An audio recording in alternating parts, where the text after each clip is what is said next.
You ask Tiger to solve. This deals with linear equations with one unknown.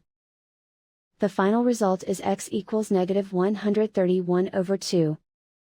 Let's solve it step by step.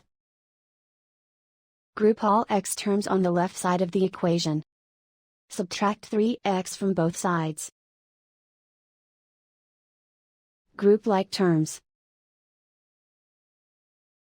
Simplify the arithmetic. Group like terms. Simplify the arithmetic. Group all constants on the right side of the equation. Add 32 to both sides.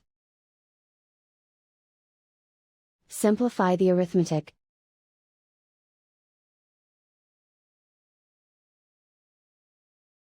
Isolate the x. Divide both sides by -2. Cancel out the negatives. Simplify the fraction. Move the negative sign from the denominator to the numerator.